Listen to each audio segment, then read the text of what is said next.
Chainsaw Man is an incredible show, but like any other anime, it has its ups and downs. In this video, we're going to be talking about my honest opinion on Chainsaw Man. Now, in my last video, I mentioned that I am rewatching Chainsaw Man's first season before watching the new movie. Now, I completely watched the entire season, and this is one of the best adaptations I have seen. When I first saw this anime back in 2022, I was 14 years old, and my English vocab wasn't that good. And only watched it because of the hype, and I saw some action clips from the show, like on YouTube Shorts, Reels, and shit, and gave it a try. I didn't know exactly what I signed up for, and because my English isn't my first language, I didn't understand most of the dialogues. Now, almost 3 years later, I rewatched it because I forgot most of the story. Now I remember when I first saw this show, I thought, yeah, this is alright and average because I didn't understand most of it.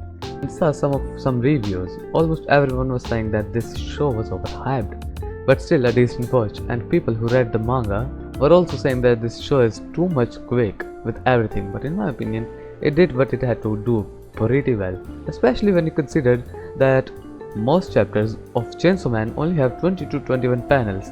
The pacing was perfect. Yeah, I have read the manga up to the Reze arc, by the way. I don't know if Reze or Reze, I don't remember. Like, I don't know how to pronounce it.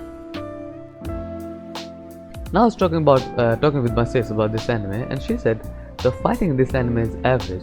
It's not bad by any means, but it's not on the same level as shows like Naruto, One Piece, or King of Fighting, Dragon Ball Z, because of how there aren't any supernatural powers or anything like that in the show. There are supernatural powers in there, but while they're fighting, it's not the main concern. Kinda like it's more like taijutsu, as in Rock Lee, or the combat in Lookism. It's more like throwing hands and super flashy attacks with cool move names, but it fits too well with the anime and the entire plot that I love it.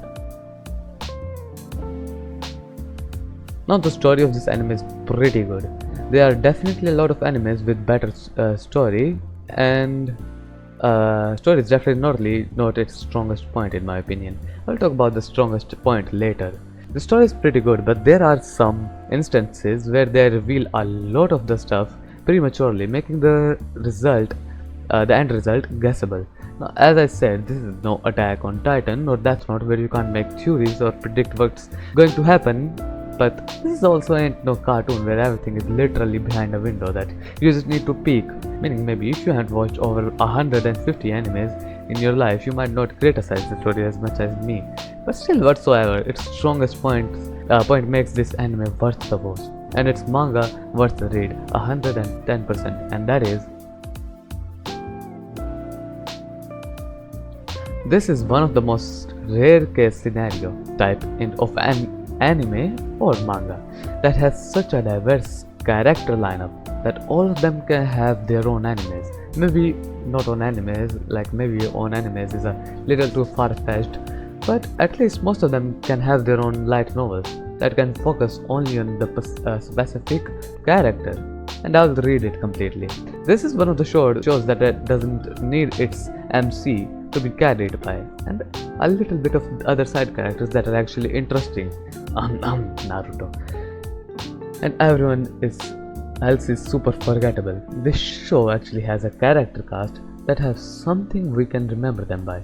My favorite character in this both time I watched this show were: number 1, Aki Hayakawa. Loved him both times. Denji, he's just a homie. Zoro, the god of this series, bro. Makima, didn't like her the second time. Kobeni, hated her the first time, liked her the second time. Violence Fiend, loved the character and the way he fought. Beam, aka Shark Fiend, he goofy, me likes goofy. Angel, character with the most potential in my opinion. Daddy Kishibe, he's the daddy. The god Pochita, he doesn't need any extra words.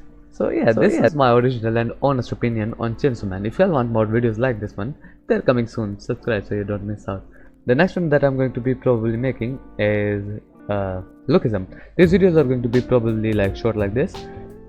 So yeah, buckle up. We are going to be here for a long time. See you guys in the next one. Bye bye.